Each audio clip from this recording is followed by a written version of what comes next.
এই জন্যই এই জগৎটা হলো পরশ্রী কাতরে ভরা। এখানে একটা পাবেন, আরেকটাতে লোভ হবে, আরেকটা পাবেন, আরেকটাতে লোভ হবে। এই জগতে হায় সেই রসিটা তাই না? তাহলে লোভটা এই কারণেই হচ্ছে, কেননা ঠিকানা লাগে না। ঠিকানা যদি লাগতো তাহলে লোভ হতো না। পূর্ণতমত্বের সন্ধান যে পাবে সে অংশের সন্ধান কেন করতে যাবে, তাই না? যে 1 কোটি টাকা পেয়ে গেছে, ও 1000 টাকার জন্য কেন যাবে? যে পূর্ণতমত্বের সন্ধান পেয়েছে সে অংশের জন্য কেন ছুটবে? তাহলে পূর্ণতমত্বের সন্ধান আমাদেরকে দিলেন ভাগবত। আরাধ্য ভগবান ব্রজেশতনয়। তাহলে আর অন্য কোথাও তো যাওয়ার দরকার নেই। এখন আমাদেরকে ভাগবত বলছেন যে সেই যে পূর্ণতমত্ব শ্রী গোবিন্দ, সেই গোবিন্দকে প্রাপ্তির জন্য কোন পথে যেতে হবে। লোকটার ঠিকানা নাম জানলেন,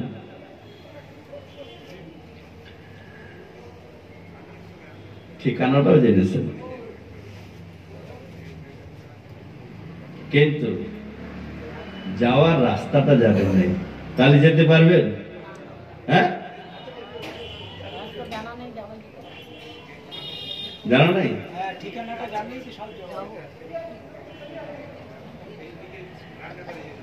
আজকাল ঠিকানা গুগল ম্যাপে পাওয়া যায়, জানেন তো? বলুন হরে কৃষ্ণ। কিন্তু এই এক অপূর্ব জগতের ঠিকানা। একটা জিনিস মনে রাখবেন, জগতের যে গুগল ম্যাপে কখনো কখনো ভুল রাস্তায়ও পাঠিয়ে দেয়। কয়েকদিন আগেই দেখলাম ফেসবুকেই, ওই গুগল ম্যাপ দেখে দেখে যাচ্ছিল, গুগল ম্যাপ জানেই না যে ওই রাস্তার পুলটা ভেঙে গেছে, হ্যাঁ, আর তৈরি হয়নি, ব্রিজ অর্ধেক তৈরি হয়েছে, সবাই জানে। গুগল ম্যাপ ওই রাস্তা ধরিয়ে 80 স্পিডে মারুতি যাচ্ছিল, 4 জন ছিল, 4 জনেই ডেথ হয়ে গেছে। তাহলে গুগল ম্যাপ ভুল ঠিকানা বলে দিতে পারে, কিন্তু গুরু বৈষ্ণব রূপী যে গুগল ম্যাপ কখনো ভুল ঠিকানা বলবে না। এই গুরু বৈষ্ণব রূপী গুগল ম্যাপ সদা আপনাকে বৃন্দাবনের পথ দেখাবে। ও প্রবণন্দে হরি হরি। এই জন্য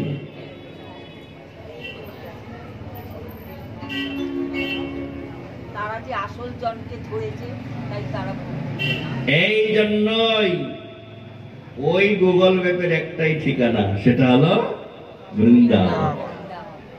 কিন্তু ওইখানে যাওয়ার যে রাস্তাটা, ওই বৃন্দাবনে যাওয়ার যে রাস্তাটা, সেইটা একটুখানি কঠিন আছে। ওই রাস্তাটা কোনটা? বলে রম্মা কাচিদ উপাসনা ব্রজবধূ বর্গেন যা কল্পিতা। রম্মা কাচিদ উপাসনা ব্রজবধূ বর্গেন যা কল্পিতা। ব্রজরস বহু, ভগবানের বহু রস। স্বয়ং ভগবান বৃন্দাবনে যখন লীলা প্রকাশ করলেন, ভাগবত শাস্ত্র বলে যে ভগবানের যে গীতা বাক্য, যদা যদা হি ধর্মস্য গ্লানির্ভবতি ভারত অভ্যুত্থানম অধর্মস্য তদাত্মানম সৃজাম্যহম পরিত্রাণায় সাধনাং বিনাশায় চ দুষ্কৃতাম ধর্ম সংস্থাপনার্থায় সম্ভবামি যুগে যুগে।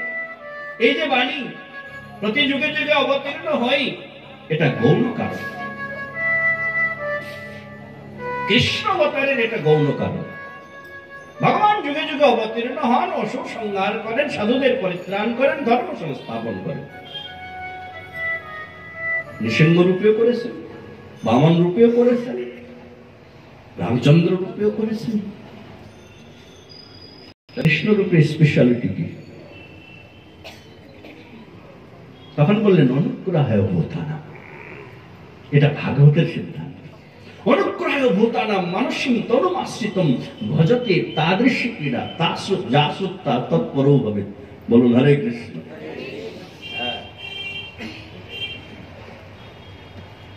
আমার একটু সমস্যা, বলুন হরে কৃষ্ণ। আমাকে দিয়েছে বিশাল বড় একটা চ্যাপ্টার, টাইম দিয়েছে 2 ঘন্টা। তো ওর মধ্যে একেবারে বলে না যে কি বলে আখের রস বের করে তারপরে, বলুন হরে কৃষ্ণ। তো একটু রস বের করতে গিয়ে আমাকে একটুখানি মুড়াতে হচ্ছে আর কি, রাধে রাধে। যাই হোক,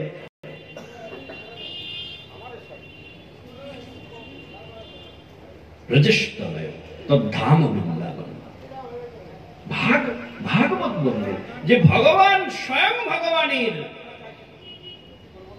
সম্ভবামী যুগে যুগে তো যুগাবতারের কাজ। যুগাবতারগণ তারা যুগে যুগে অবতীর্ণ হয়ে ধর্ম সংরক্ষণ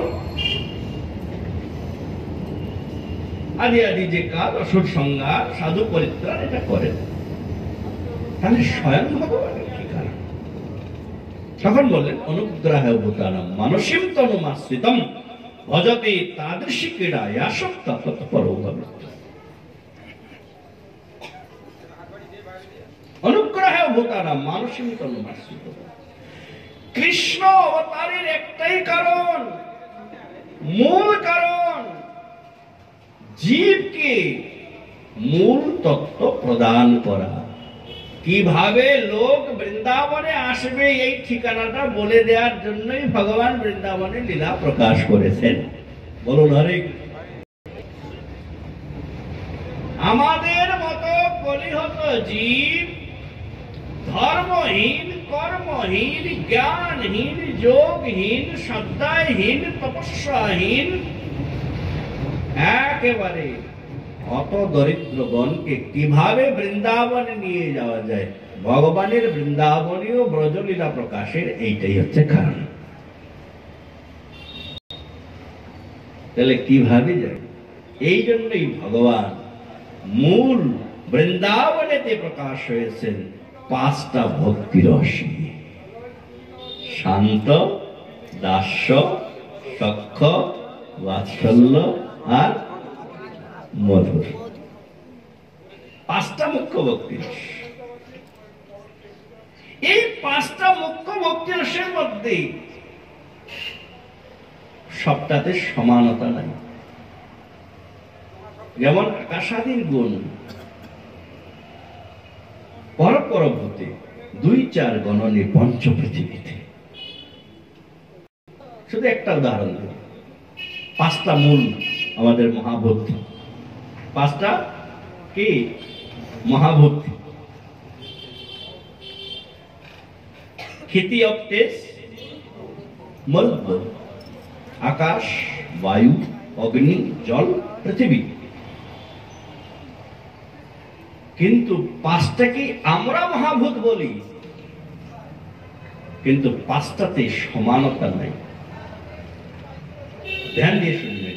আকাশের একটা গুণ, আকাশে শব্দ প্রবাহ হয়। বায়ুর 2টা গুণ, বায়ুতে শব্দ এবং স্পর্শ। হাওয়া লাগলে বোঝা যাচ্ছে। অগ্নিতে 3টা, অগ্নিতে শব্দ তো আছেই, স্পর্শ হলে তো বুঝতেই পারবেন। আর অগ্নি দেখা যায়, তার রূপ আছে। জলেতে 4টা, জলেতে শব্দ, স্পর্শ, ছুলে বুঝতে পারবেন। জল দেখা যায়, রূপ আছে, এবং জলের মধ্যে রস রয়েছে, জল পান করা যায়। কিন্তু পৃথিবীতে 5টা পূর্ণ। পৃথিবীতে শব্দ রয়েছে, স্পর্শ রয়েছে, পৃথিবীতে দেখা যায়, রূপ আছে, রস তো রয়েছে, পৃথিবীর মধ্যে গন্ধ রয়েছে। তাহলে পূর্ণতম মহাভূত কোনটা এবারে বলেন? হ্যাঁ, কিন্তু বলছেন তো সবগুলাই। 5টাকেই তো মহাভূত বলেন কিনা? আকাশটাকেও মহাভূত বলি, আগুনটাকেও মহাভূত বলি, জলকেও মহাভূত বলি। কিন্তু এখন এই যে কথাটা বলার পরে এখন কি বুঝতে, পূর্ণ কোনটা? পৃথিবী, তাই না? ঠিক তেমনি ভক্তিরস পাঁচটা মুখ্য। এই মুখ্য পাঁচটা ভক্তি শান্ত, দাস্য, সখ্য, বাৎসল্য, মধুর। ভগবানের ভক্তি শান্ত রসেও করা যায়, ভগবানকে দাস হিসাবেও তার পূজা করা যায়, ভগবানের সখা হয়েও সেবা করা যায়, ভগবানকে পুত্র ভাবেও পূজা করা যায়। কিন্তু ভগবানকে যারা অতিরূপে সেবা করে তারা হলেন সর্বশ্রেষ্ঠ কৃষ্ণ উপাসক। তারা হলেন কৃষ্ণ ভক্তি রসের পূর্ণতম আস্বাদক। আর এই পূর্ণতম আস্বাদক বা সাধক তারা হলেন গোপিকাগণ। বুঝে গেছে? এই যে গোপিকাগণ, গোপিকাগণের যে কৃষ্ণ প্রেমা, গোপিকাগণের যে কৃষ্ণ ভক্তি, এই ভক্তি রসটা হলো পূর্ণতম। কৃষ্ণকে স্বয়ং ভগবান, ব্রজেতে কৃষ্ণকে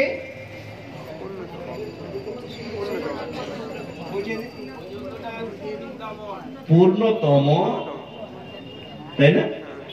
ব্রজেতে কৃষ্ণ পূর্ণতম স্বয়ং ভগবান। তাহলে পূর্ণতম স্বয়ং ভগবানের আরাধ্য হলে, আমাদের যদি আরাধ্য হয়, একটা স্টেজ আছে তো, কি আপনি সামান্য সংসারেও দেখবেন, যদি কেউ কারো মেয়ের বিয়ে হয় বা ছেলের বিয়ে লাগিয়েছে, তখন একটু কি লেভেল দেখে, তাই না? বলে আমাদের লেভেলের যেন হয় মেয়েটা। বলুন হরে কৃষ্ণ। ছেলেটা সিএ তো মেয়েটাকেও সিএ চাই, ছেলেটা এমবিবিএস তো মেয়েটাও এমবিবিএস চাই, হ্যাঁ, ছেলেটা ইঞ্জিনিয়ার তো এরকম ব্যাপারটা, তাই কিনা? এটা লেভেল লেভেল দরকার। আচ্ছা, আপনার আরাধ্য রূপে কাকে পেয়েছেন? হ্যাঁ, স্বয়ং ভগবানকে আরাধ্য রূপে পেয়েছেন। তাহলে স্বয়ং ভগবান যখন আরাধ্য রূপে পেয়েছেন, সেই স্বয়ং ভগবান কৃষ্ণকে ব্রজেন্দ্রনন্দন, ব্রজেন্দ্রনন্দন যখন তিনি বৃন্দাবনে আসেন তখন তিনি পূর্ণতম। তাহলে পূর্ণতম কে যখন আরাধ্য রূপে পাচ্ছেন তখন পূর্ণতম সাধন প্রয়োজন, তাই না? আর পূর্ণতম সাধনের পথ দেখিয়েছেন গোপীগণ। এত কথা কেন বলছি? এই কনসেপ্টটাকে বোঝার জন্য। তাহলে পূর্ণতম সাধন কে করেছেন? পূর্ণতম সাধন করেছেন গোপীগণ। তাহলে গোপীগণ যেভাবে সাধন করেছেন সেটা হলো পূর্ণতম সাধনার পথ। বুঝে গেল? এখন জানার দরকার, তাহলে গোপীগণ কিভাবে সাধনা করেছে। রম্মা কাচিদ উপাসনা ব্রজবধূ বর্গেণ যা কল্পিতা। কাচিদ উপাসনা ব্রজবধূ বর্গেণ যা কল্পিতা। এর সন্ধান মহাপ্রভুর আগে কেউ জানত না। ভাগবত কথা শুনছি, কিন্তু একটু মহাপ্রভুকে না ঢোকালেন নয়। কেননা মহাপ্রভু আমাদের কাছে যে তত্ত্ব দিতে এসেছেন, অনর্পিত চরিম চিরাত করুণয়া অবতীর্ণ কলৌ সমর্পিত উন্নত উজ্জ্বল রসাংশ ভক্তি শ্রিয়ম হরি পুরট সুন্দর দ্যুতি কদম্ব সন্দীপিত সদা হৃদয় কন্দরে স্ফুরত বর্ষাচিনন্দন। তাহলে মহাপ্রভু অনর্পিত চরিম চিরা, নর্পিত, জগতে কোনোদিন কেউ দেননি, চিরকাল দেননি। দিতে এসেছেন উন্নত উজ্জ্বল রসকে, নিজ ভক্তি সম্পত্তিকে সেই ব্রজেন্দ্রনন্দন গৌরাঙ্গ রূপে। তিনি যে উন্নত উজ্জ্বল রসামৃত জগতে প্রকাশ করেছেন সেটা অন্য কিছু না। ব্রহ্মা কাচিত উপাসনা ব্রজবধূ বর্গেণ যা কল্পিতা।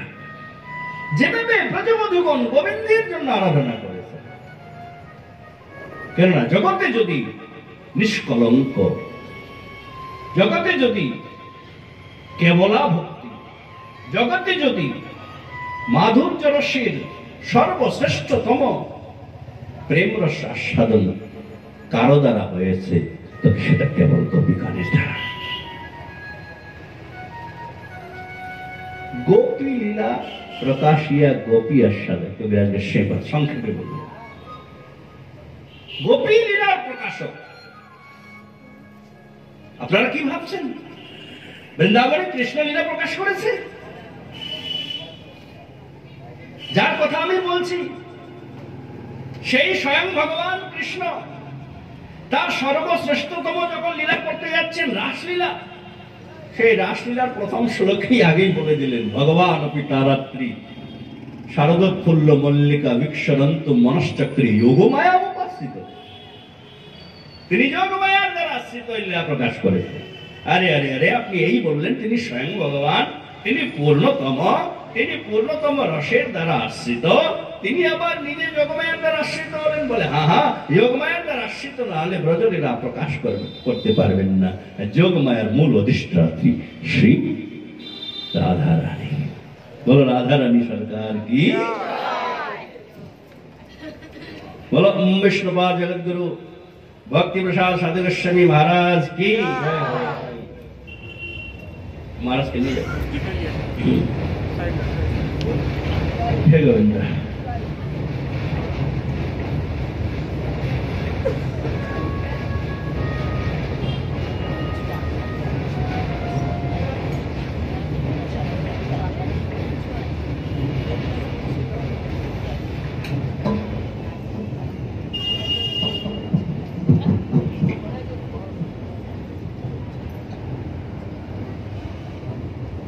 রাধা কৃষ্ণ বল বল বলো রে সবাই, রাধা কৃষ্ণ বল বল বলো রে সবাই, রাধা কৃষ্ণ বল বল বলো রে সবাই। এই শিক্ষা দিয়া স্বপ্ন দিয়া, শিক্ষা দিয়া স্বপ্ন দিয়া, শিক্ষা দিয়া স্বপ্ন দিয়া, শিক্ষা দিয়া স্বপ্ন দিয়া, ফিরছে নিজে রাধা কৃষ্ণ বল বলো রে সবাই, রাধা কৃষ্ণ বল বল রে সবাই। মিছে মায়া মায়া বসে যাচ্ছ দেশে, খাচ্ছ মায়া বসে যাচ্ছ দেশে, খাচ্ছ ভাই, মায়া বসে যাচ্ছ দেশে, খাচ্ছ ভাই, মায়া বসে যাচ্ছ দেশে, খাচ্ছ ভাই। রাধা কৃষ্ণ বল রাধা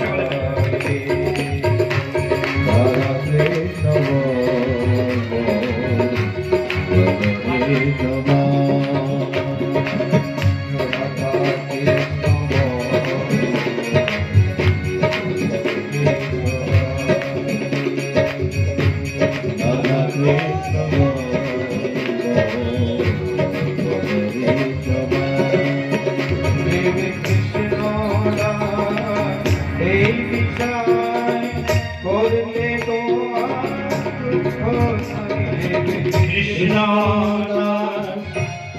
এই বিশ্বাস করলে তো আর দুঃখ নাই, কৃষ্ণ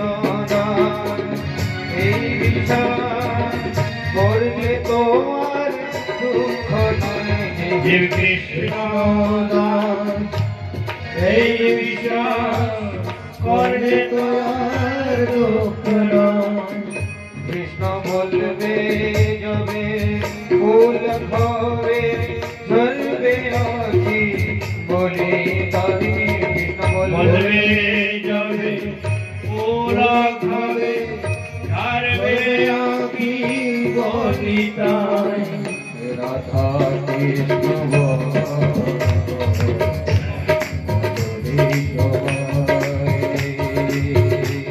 রাধা কৃষ্ণ বল বলরে সবা Radha Krishna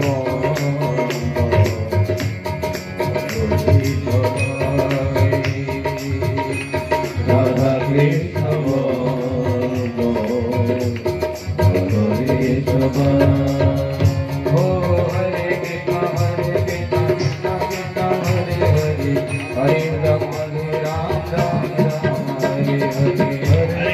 Hare Krishna Krishna Krishna Hare Hare Hare Ram Ram Ram Ram Hare Krishna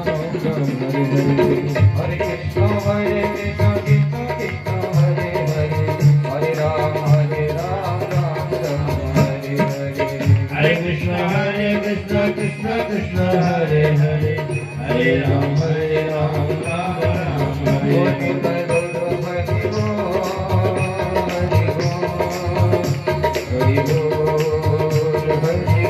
Nitai Gaura Hari Bol Hari Bol Hari Bol Hari Bol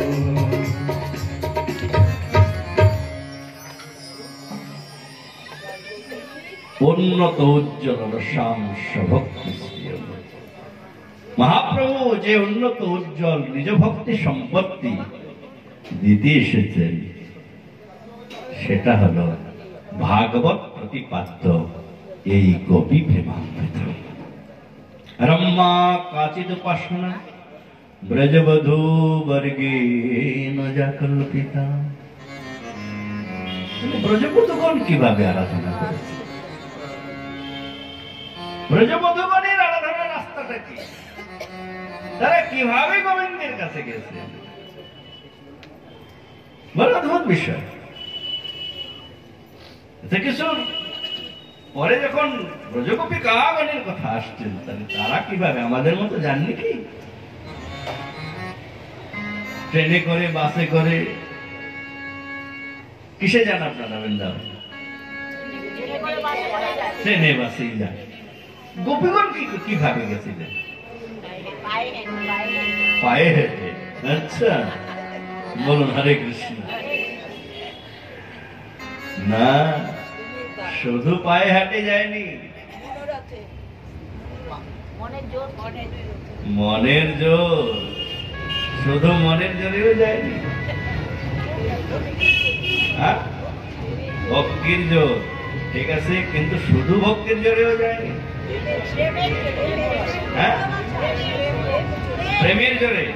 প্রেমের জোরে গেছে এটাও ভালো কথা কিন্তু শুধু প্রেমের জোরেও যায়নি বলুন রাধে রাধে তাহলে কিসের জোরে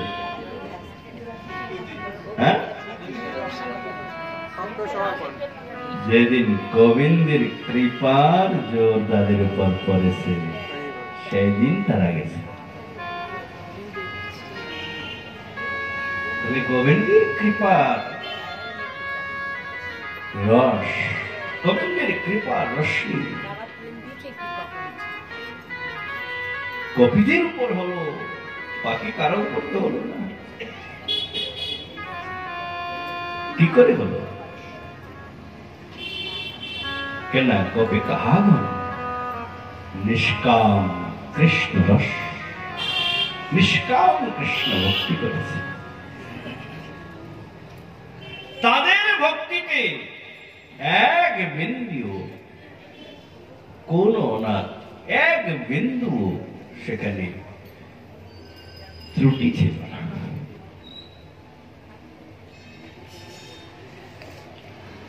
কৃপালা এক গোপী ছিলেন যশোদা কৃষ্ণকে বন্ধন করতে গিয়ে বারবার ফেল হয়ে যাচ্ছিল সুকমণি স্পষ্ট করে দিলেন সমাত শীর্ণ গাত্রায় মিত্রস্ত গৌরস্ব দৃষ্টবা পরিশ্রম কৃষ্ণ কৃপয়া সব এক কথাই শেষ দুই আঙ্গুল কম যশোদা তো আশ্চর্য হয়ে গেল ঘেমে একাকার কার্তিক মাস ঘাম চলছে ঝরঝর করে মাথার ফুল পড়ে যাচ্ছে খুলে আশ্চর্যের বিষয়, হ্যাঁ, যেই কৃষ্ণের পেট আমি নিজের হাতের মুঠো দিয়ে ধরি, ওকে সারা ব্রজের দড়ি লাগিয়েও বাঁধা যাচ্ছে না। 2 আঙ্গুল কিছুতেই পূর্ণ হচ্ছে না। কারণটা কি? ধর কাম ধরছে। গোপীগণ বলছে, এই যশোদা, তুমি তো ভাগ্যবতী গো। বলে, কিসের ভাগ্যবতী? বলে, জগতে, এই জগতে যারা জন্ম নিয়েছে তারা সকলেই মায়ার বন্ধনে আবদ্ধ, কিন্তু একমাত্র তোমার পুত্র যার কোনো বন্ধন নাই। আর এরকম মুক্ত পুরুষের মা যিনি, সে কি কম ভাগ্যবতী? যশোদা বললেন, না না, আমার পুত্র আমি বাঁধবই। যশোদা দৃঢ়নিষ্ঠা, কৃপাশীত সবল নারী, গোবিন্দের কৃপা অমনি হয়ে গেল, বন্ধন দিল। জগতে আজও ভাগবতে বলছেন, যে সময় যশোদা কৃষ্ণকে বন্ধন করতে যাচ্ছিলেন, এমন কোন লোক নাই দেখে নাই। ব্রহ্মা দেখছেন, শিব দেখছেন, দেবতাগণ দেখছেন, কিন্নরগণ দেখছেন, গান্ধর্বগণ দেখছেন, হ্যাঁ, সবাই দেখে আছেন। একই অদ্ভুত লীলা, যার নখের অগ্রভাগ দর্শন করার জন্য যুগ যুগান্ত ধরে কোটি কোটি জন্ম ধরে যোগীগণ তপস্যার দ্বারা, তপস্বীগণ তপস্যার দ্বারা তারা আরাধনা করে যাচ্ছেন। অব্যক্ত তাকে বাঁধছেন। কৃপাশীত সবল নারী,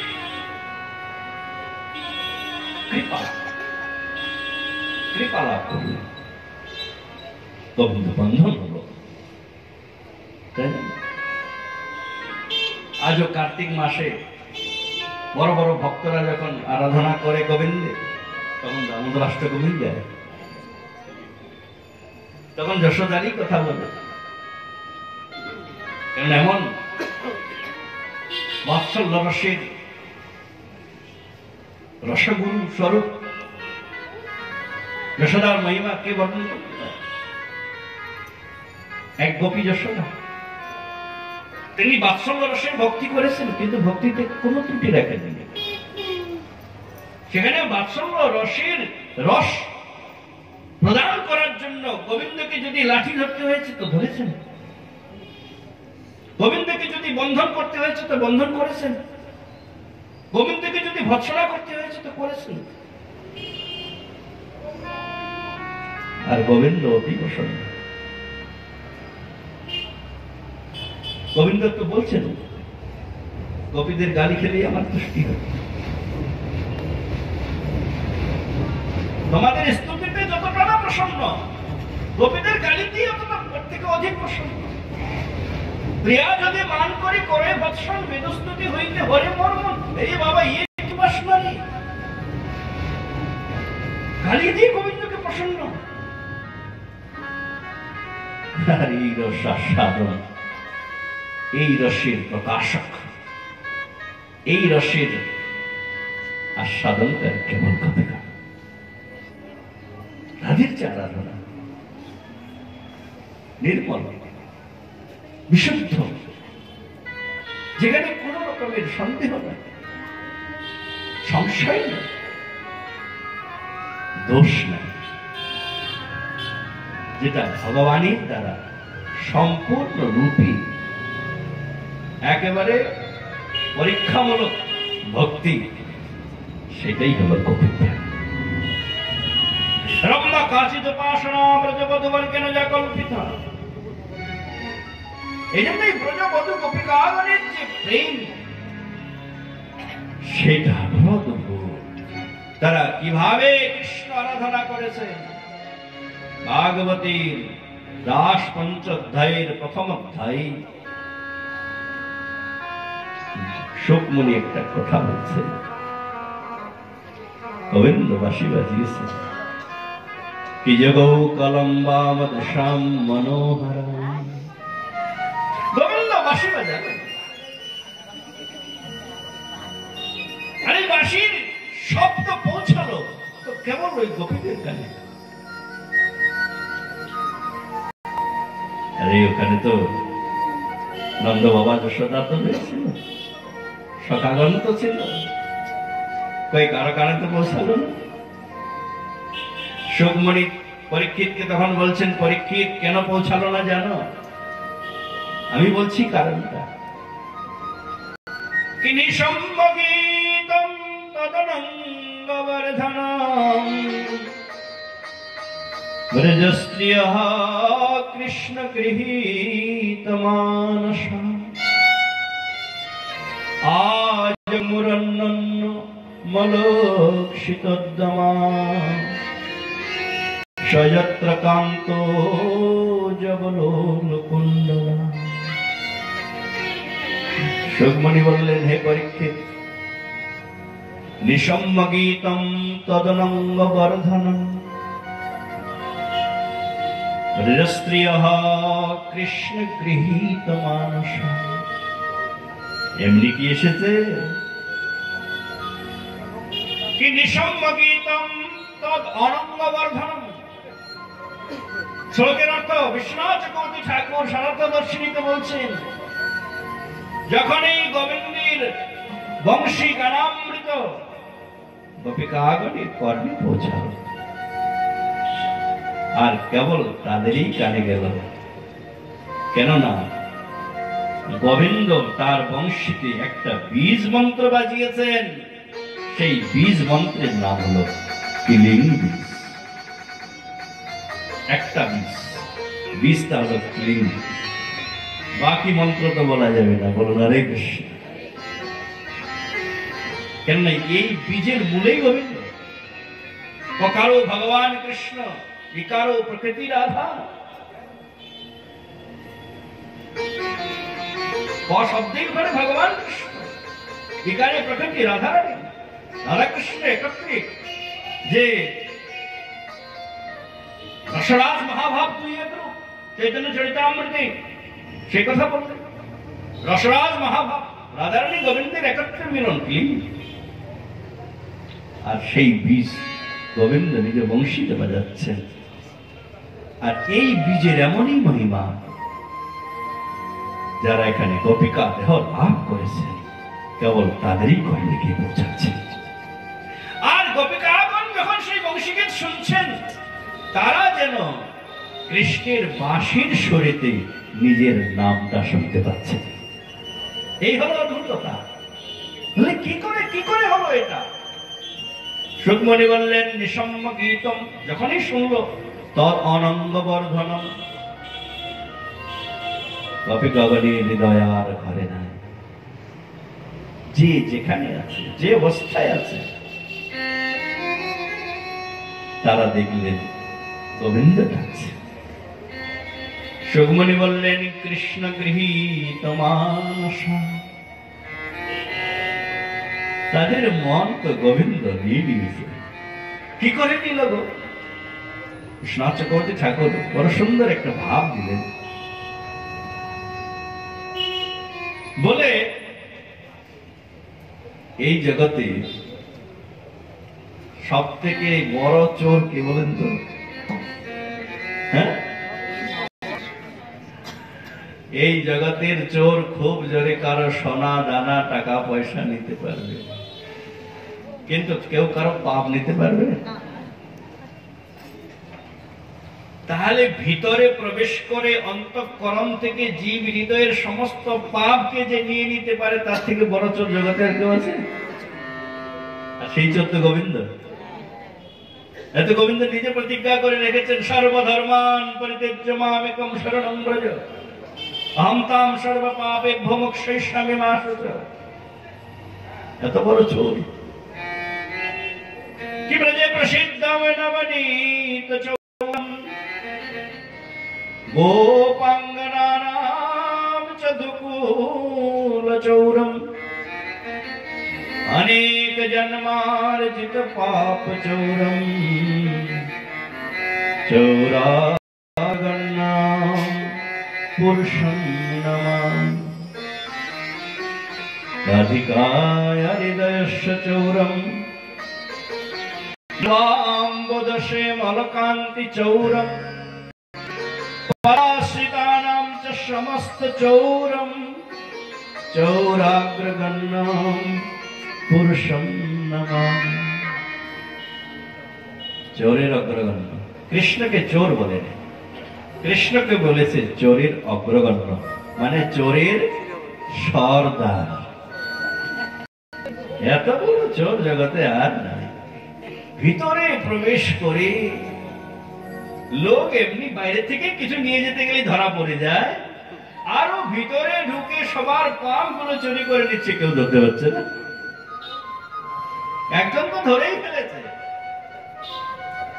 কিমপ্প ভীষণ চোর ইন্দ্রিক, এরকম ভয়ঙ্কর চোর আমি দেখি নাই, নদৃষ্ট কদাপি। ধরা পড়েছ, সব জায়গায় চুরি করো, ধরা কেউ পারে না তোমাকে ধরতে। হে গোবিন্দ, আমি তোমাকে ধরে ফেলেছি, আর যেমন চুরি করেছ তেমনি সাজাও ভুগো। চোরের একটাই কারাগার, চোরের একটাই স্থান, চোরকে ধরা পড়লে কোথায় হয়? কারাগারে। ভক্ত বলছে গোবিন্দ রূপী চোরকে ধরতে পেরে গেছি, তার জন্য আমি কারাগার রেডি করে রেখেছি। কারাগৃহে বস সদা হৃদয়ে নদী। তোমার কারাগার আমার হৃদয়, আমার হৃদয় রূপী কারাগারে তোমাকে চিরকাল বাস করতে হবে গোবিন্দ, তোমাকে আর আমি এই কারাগার থেকে বেরোতে দেব না। আজকে সেই সর্বশ্রেষ্ঠ চোরাগ্রগণ্য নিজে চুরি করতে চায়নি। সর্দার কখনো চায় না, সর্দার নিজের পার্শ্বদলকে পাঠায়। আর গোবিন্দের সাথে যারা আছে তারা কেউ চোরের থেকে কম নয়। তার বাঁশি, তার ময়ূরের পাখা, তার চাচর কেশ, তার স্মিত হাসি, তার সুন্দর নূপুরের ধ্বনি, পদ নূপুর বাজত পঞ্চস্বরে, পদ নূপুর বাজত পঞ্চরসে, যোগী যোগ ভূমনি ধ্যান টলে, ধায় কামিনী কানন তেজি কুলে। ওহো, কত বর্ণন করেছে। যার চরণের নূপুরের ধ্বনি হওয়া মাত্রই পঞ্চরস একত্রিত হয়ে যায়, যার চরণের নূপুরের ধ্বনি হওয়া মাত্রই পঞ্চস্বর একত্রিত হয়ে যায়। যোগ যোগীগণ যারা যুগ যুগান্ত ধরে যোগ তপস্যায় বসে আছে, গোবিন্দের চরণের নূপুরের ধ্বনি শোনা মাত্রই সমস্ত যোগ তপস্যাকে পরিত্যাগ করে যারা গোবিন্দের চরণের কৃপা লাভ করার জন্য ব্রজে ছুটে আসে, সেই গোবিন্দের যখন বংশী বাজবে, সেই ধ্বনি যখন যার কানে পড়বে, তার কি করে সংসার হবে গো? হবে? তার কি আর সংসার? যে কি আর গৃহে থাকতে পারবে? সুকুমণি বললেন, নিঃসম্য গীতম তদনন্দবর্ধন ব্রজস্ত্রিয় কৃষ্ণ গৃহীত মানস। বিশ্বনাথ চক্রবর্তী ঠাকুর বলছেন, কৃষ্ণ তাদের মন গ্রহণ করে নিয়েছে। বলে কি করে গ্রহণ করলো? বলে সে তো চোরের সর্দার রূপে বসে আছে বৃন্দাবনের যমুনার তীরে বংশী বটের নিচে, আর ওইখান থেকে বংশী বাজিয়ে বংশীর ধ্বনিরূপ চোরকে সে সকলের গৃহে গৃহে পাঠালেন। চোর সেই ঘরে ঢুকে যেই গৃহের দরজা খোলা পায়। ও তো আর ডাকাত নয় যে দরজা ভেঙে ঢুকবে। চোর সেই ঘরেই ঢুকবে যার গৃহের দরজা খোলা আছে। একমাত্র বংশী গীত রূপী চোর গিয়ে দেখছেন ব্রজ গোপিকাগণের কান রূপী দরজা খোলা, আর বিলম্ব করলেন না। অমনি বংশীর ধ্বনি, ওই বংশীর ধ্বনি রূপ চোর গোপিকাগণের কান রূপী দরজা খোলা পেয়ে হৃদয়েতে প্রবেশ করে তারা এক এক করে গোপীদের ধন চুরি করতে লাগলেন। কি কি ধন তারা জোগাড় করে রেখেছিল? তাদের ধন ছিল লজ্জা। এমন চুরি করলো, কোবরার লজ্জা হারিয়ে ফেললেন। যেটা আপনার চুরি হয়ে গেছে ওটা আপনি পাবেন, গোপীদের লজ্জা চুরি হয়ে গেছে। তাদের দ্বিতীয় ধন ছিল ভয়, ভয় চুরি হয়ে গেল। তাদের তৃতীয় ধন ছিল মান, মান চুরি হয়ে গেল। তাদের চতুর্থ ধন ছিল আত্মসুখ, চুরি হয়ে গেল। গোপগণ এতক্ষণ দেখছে, হয়তো আমার লজ্জা চুরি হয়ে গেল, হয়তো আমার ধৈর্য চুরি হয়ে গেল, আমার মান, আমার আত্মসম্মান সব চুরি হয়ে গেল। তাও তারা ধৈর্য হারায়নি। আচ্ছা নিয়ে যাচ্ছে, নিয়ে যাক, এগুলো যায় যাক, অসুবিধা নাই। কিন্তু আপনার সামনেই আপনি সন্দুকটা সাজিয়ে রেখেছেন। আপনার দাদা পরদাদা তার আমল থেকে ওই সন্দুকের মধ্যে ধন খাজানা জমা রেখে আছে, কত রকমের রত্ন রাশি ওই সন্দুকের মধ্যে ভরে রেখেছেন। একটা চোর হঠাৎ করে এসেছে, আপনার সামনেই সন্দুক মাথায় উঠিয়ে নিয়ে দৌড়াচ্ছে। আপনি কি তখন কাউকে ডাকতে পারবেন? না, ওই চোরটাকে ধরতে যাবেন। কি করবেন? চোরটাকে ধরতে যাবেন। কেউ কাউকে ডাকতে পারবে না। যখন চোরটাকে কি করে ধরবো, এই তাদের একমাত্র আকাঙ্ক্ষা। গোপীরা যখন দেখলেন তাদের লজ্জা, তাদের ভয়, তাদের মান রূপী সমস্ত দ্রব্য চুরি করার পরে নিজের মন রূপী যে সন্দুক তারা যত্ন করে রেখেছিল, গোবিন্দের বংশী গীত রূপী সেই মহাচোর তাদের সামনেতেই তাদের মন রূপী মহাসন্দুককে চুরি করে নিয়ে চলে যাচ্ছেন। গোপিকাগণ আর কিচ্ছু দিকে তাকাতে পারলেন না। আমার সন্দুক চুরি হয়ে যাচ্ছে, কি করে আমি এই সন্দুক ছাড়া বাঁচবো? অতএব আর বিলম্ব করা যাবে না। ওই যেমন চোরকে ধরার জন্য আপনি যেমন চোরের পিছনে পিছনে ছুটতে থাকেন, গোপিকাগণ নিজের মন রূপী, লজ্জা রূপী, ভয় রূপী, মান সম্মান রূপী সম্পত্তিকে চুরি হতে দেখে গোবিন্দের বংশী গীত রূপী চোরের পিছনে পিছনে গোবিন্দের কাছে চলে আসে। আর যেই দিন লজ্জা, ভয়, মান, আত্মসুখ, মর্ম, যেদিন গোবিন্দের জন্য লজ্জা, ভয়, মান, আত্মসুখ, মর্ম, আত্মেন্দ্রিয় প্রীতি ইচ্ছা, তারে বলি কাম, কৃষ্ণেন্দ্রিয় প্রীতি ইচ্ছা ধরে প্রেম নাম, যেদিন নিজে ইন্দ্রিয় তৃপ্তি ইচ্ছাকে পুরোপুরি পরিত্যাগ করে কেবলমাত্র কৃষ্ণেন্দ্রিয় প্রীতি ইচ্ছার জন্য ভক্তি হবে, সেই দিন গোবিন্দের কৃপারূপী বংশী গীত কানে ঢুকবে। সেই দিন বৃন্দাবনে রম্মা কাচিত উপাসনা ব্রজবধূ বর্গের কল্পিতা, সেদিন বৃন্দাবনেতে ওই গোপীদের মতো গোবিন্দের চরণে পৌঁছাতে পারবে। রম্মা কাচিত উপাসনা ব্রজবধূ বর্গের একটা শ্লোকের ব্যাখ্যা জানতে পারলেই যথেষ্ট। এমনি কৃপা হয় না, ওখানে কোনো ভেদাল ছিল না। ও মানে ইন্দ্রিয়, ই মানে পান করা। গোভী কৃষ্ণ রসেই পিবন্তি ইতি গোপী, সমস্ত ইন্দ্রিয়ের দ্বারা কৃষ্ণ রস পান করার নাম গোপী। কান দিয়ে হোক, জিভ দিয়ে হোক, চোখ দিয়ে হোক, নাসিকা দিয়ে হোক, অঙ্গ হাত পা দিয়ে হোক, প্রতিটা অঙ্গ যেদিন কৃষ্ণ সেবায়রত হবে, প্রতিটা অঙ্গ যেদিন গুরু বৈষ্ণবের কৃপার জন্য আগে যাবে, সেই দিন গোপী ভাবামৃত আপনাকে আচ্ছাদন করবে। সেই দিন বৃন্দাবনীয় রস পূর্ণ ব্রহ্মত্বের পূর্ণতমত্ব কৃষ্ণ প্রাপ্তির মাধুর্য রসাস্বাদন সম্ভব হবে, নতুবা বৃন্দাবন যাওয়া হবে না।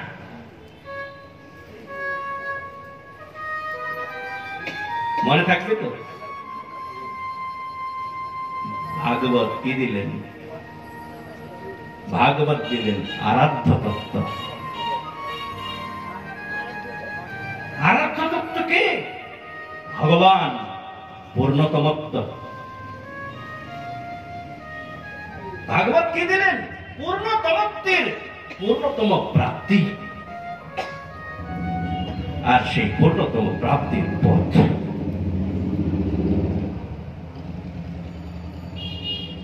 বলুন হরে কৃষ্ণ, বলুন রাধে রাধে।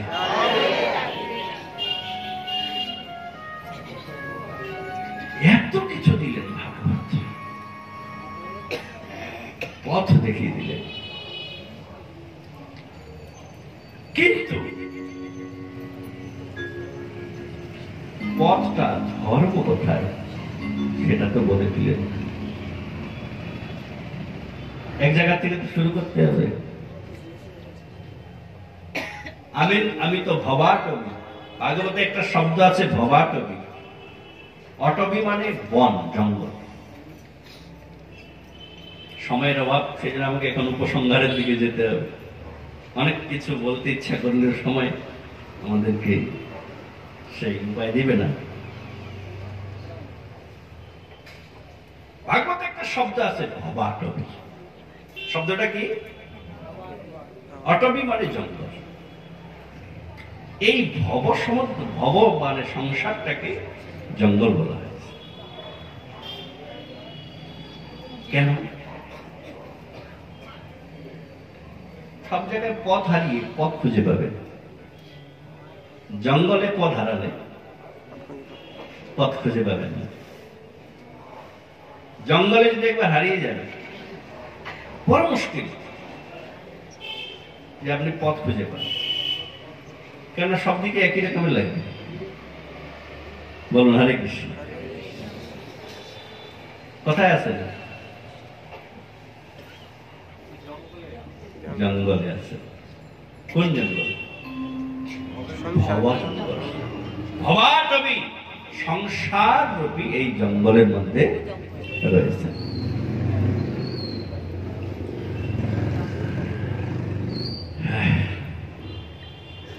পথ পাবেন,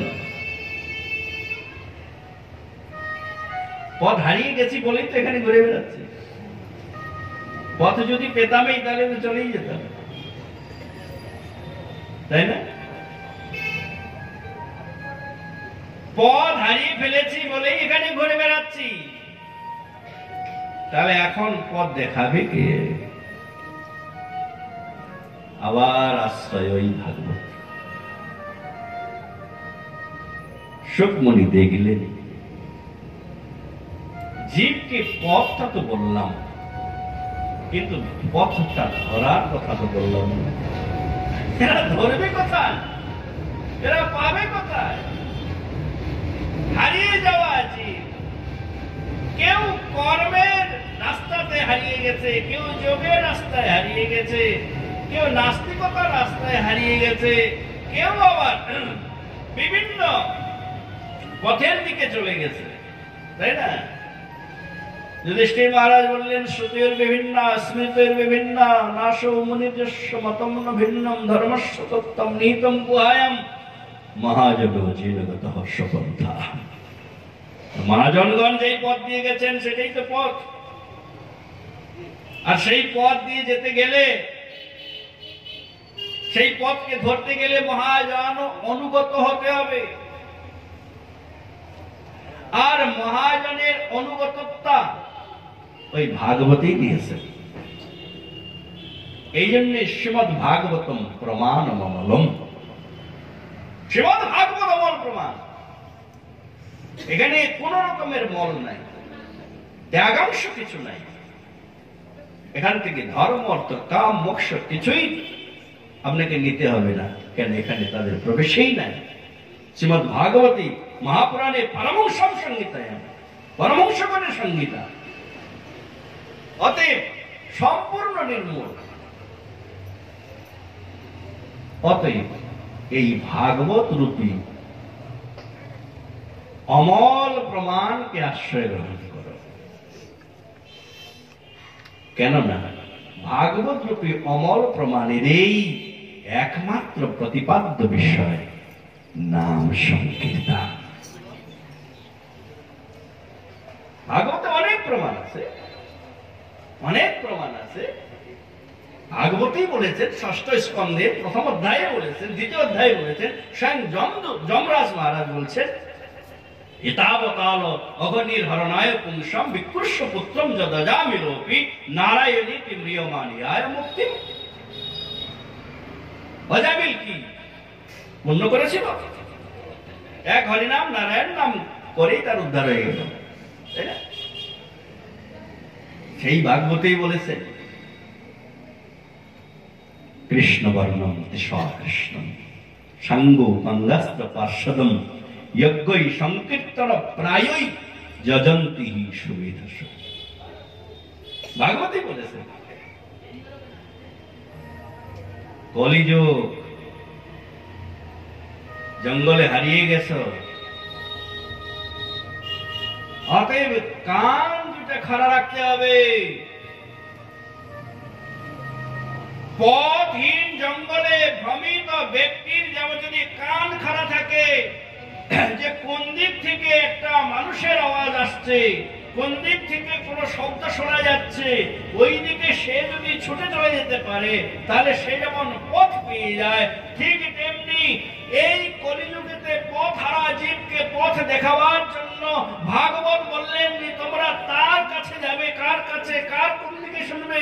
বলে যার মুখে কেবল কৃষ্ণ নাম বেরোচ্ছে, যার মুখের অঙ্গকান্তি, যার অঙ্গের অঙ্গকান্তি কৃষ্ণ নয় গৌর, যার সাথে অস্ত্র পার্শ্বদ নিত্যানন্দ, যার সাথে উপাঙ্গ অঙ্গ নিত্যানন্দ, উপাঙ্গ দ্বৈতাচার্য, পার্শ্বদবর্গ গদাধর, সুভাষ পণ্ডিত আদি, আর যার একটা অস্ত্র, সেই অস্ত্রটা হলো হরে কৃষ্ণ কৃষ্ণ কৃষ্ণ হরে হরে, হরে রাম রাম রাম হরে হরে।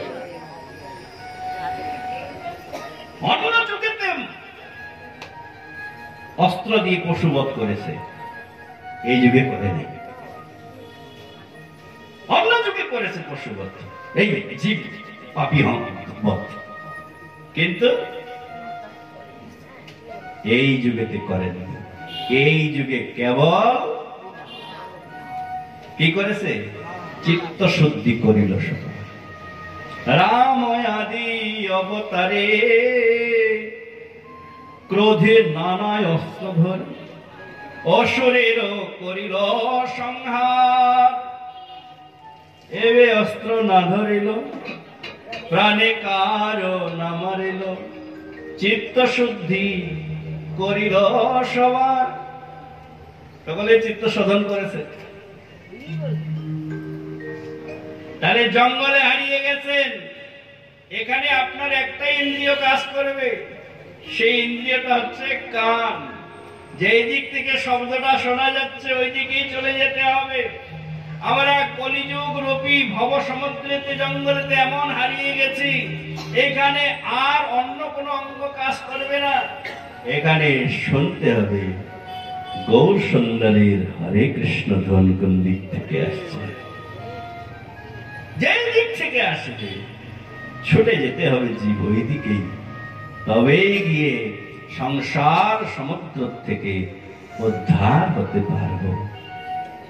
এই জন্যই ভাগবতের প্রতিপাদ্য সংকীর্তন যজ্ঞে তারে ভোজে সেই ধর্ম।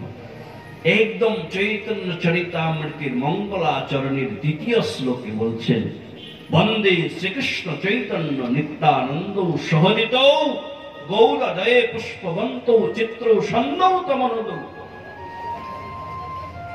কিরকম? শ্রীকৃষ্ণ চৈতন্য দুইজনকে বর্ণনা করে, বলে তারা কেমন? বলে গৌরদয়ে পুষ্পবন্ত। একটা শব্দ আছে এখানে, পুষ্পবন্ত। অমর কোষ গ্রন্থ, আমাদের যে সংস্কৃত ডিকশনারি, সেখানে পুষ্পবন্ত শব্দের একটা ব্যাখ্যা করেছে যে একয়ক্তা পুষ্পবন্ত দিবাকরম নিশাকরম। একই সাথে যখন পূর্ব দিকে সূর্য চন্দ্র উদিত হয় সেই সময়টাকে বলা হয় পুষ্পবন্ত। বুঝা গেছে? এরকম হয় কখনো? সূর্য উঠলে চন্দ্র ডুবে, চন্দ্র উঠলে। কিন্তু বলছে যদি কোনো যোগ আসে, বিশেষ কোনো পূর্ণ যোগ, যেই সময়তে সূর্য চন্দ্র একসাথে পূর্ব দিকে উদিত হয়, ওই সময়টাকে বলা হয় পুষ্পবন্ত। এখানে বলছেন গৌরদয়ে পুষ্পবন্ত চিত্র সন্দৌ তমনুদ। গৌর রূপী উদয়াচলে পূর্বাকাশে, গৌর রূপী পূর্ব আকাশে অর্থাৎ নবদ্বীপ রূপী পূর্ব আকাশে সূর্য চন্দ্রের একসাথে উদয় হয়ে গেছে গৌর আর নিত্যানন্দ। বলে আরে ভাই, কথা বললেই হবে? সূর্য চাঁদ উঠলে সব অন্ধকার নাশ হয়ে যায়, এই দুইজন কি করলো? বলে চিত্র সন্দৌ তমনুদ। তুমি কি বুঝবে? সূর্য চন্দ্র বাহিরের অন্ধকার সে নাশে। সূর্য চন্দ্র বাইরের অন্ধকার নাশ করতে পারে, গুহার অন্ধকার নাশ করতে পারে না। দুই ভাই হৃদয়ের খালি অন্ধকার। গৌর সুন্দর নিত্যানন্দ তারা জীব হৃদয়েতে ভক্তি প্রকাশ করে, জীব হৃদয়ের ভয়ঙ্কর যে অজ্ঞান রূপী অন্ধকারকে দূরীভূত করে তারা জীব হৃদয়তে চৈতন্য প্রকাশ করে তার গোলকের প্রেম ধন রূপী গোপিকা প্রেম অনন্ত চরিঞ্চিরা উন্নত উচ্চ রসকে স্থাপনা করেছে। অতএব কেবল ওই শব্দটা শুনতে হবে। আর এই জন্যই ভাগবত যখন শেষ করেছে তো কেবল মাত্র নাম সংকীর্তন, নাম সংকীর্তনম যস্য সর্ব পাপ প্রণাশনম প্রণামো দুঃখ শমনস্তম নমামি হরি।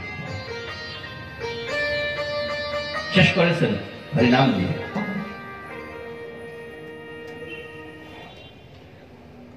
নাম সংকীর্তন সেটা ভাগবতের শেষ শ্লোক। ভাগবত প্রারম্ভ করলেন জন্মাদর্শ যত দিয়ে, সপ্তম পরম ধীমহি দিয়ে ভাগবত শেষ করলেন নাম সংকীর্তনম যস্য সর্ব পাপ প্রণাশনম প্রণামো দুঃখ শমনস্তম নমামি হরিম। সেই হরির শরণাগত হই যার নাম সংকীর্তন সমস্ত পাপকে প্রশমন করে জীবকে গোবিন্দের চরণে পৌঁছে দেয়। অতএব ভাগবতের প্রতিপাদ্য হরিনাম সংকীর্তন। মহাপ্রভু আমাদেরকে যা দিয়েছেন ভাগবত থেকে দিয়েছেন। এই জন্যই চৈতন্য মহাপ্রভুর মতবিদম তত্র আদর। চৈতন্যের যে মত সেই মত সার, আর সব মত ভোগ ছাড়া। কেবলমাত্র মহাপ্রভু যেটা দিয়েছেন আমাদের সেটাই আশ্রয় গ্রহণ করতে হবে। এই জন্য মহাপ্রভু আমাদেরকে তার নাম সংকীর্তন দিয়ে গেছেন। নাম সংকীর্তন কলৌ পরম উপায়। এবারে বলেন ভাগবত থেকে আপনারা কি কি পেলেন?